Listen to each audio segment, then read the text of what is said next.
वक्त बड़ी खबर आ रही है। आपको बता दें कि मिजोरम में असेंबली की 40 सीटें और 40 की 40 सीटों के नतीजे आ गए हैं। जी हां, मिजोरम की कुल 40 सीटों के नतीजे न्यूज 18 उर्दू पर सबसे पहले आप देख सकते हैं। ग्राफिक्स के जरिए भी हम आपको समझाने की कोशिश कर रहे हैं।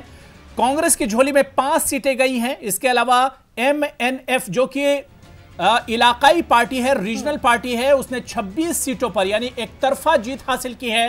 इसके अलावा बीजेपी 1 सीट पर जीती है और अदर्स 8 जीतकर अदर्स उम्मीदवार 8 जीतकर आए हैं। यानी कुल 40 सीटें मिजोरम में हैं और 40 की 40 सीटों का नतीजा न्यूज 18 के टीवी स्क्रीन पर आपके लिए हाजिर है, क्योंकि तमाम सीटों के नतीजे आ चुके हैं और सबसे बड़ी पार्टी एक तरफा जीत हासिल की है MNF ने, जो कि रियासती पार्टी है मिजोरम की।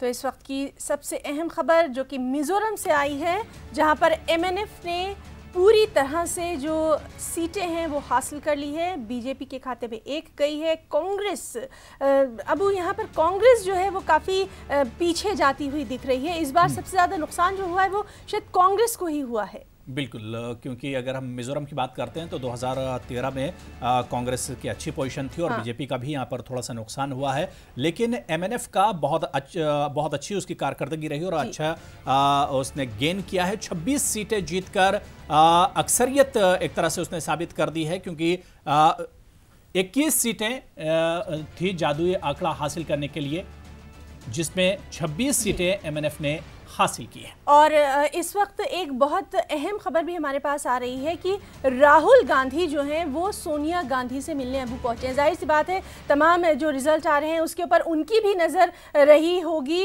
और राहुल गांधी भी सोनिया गांधी से मिलने जब पहुंचे उस वक्त को भी हमारे कैमरे ने कैद किया। आइए आपको दिखाते हैं।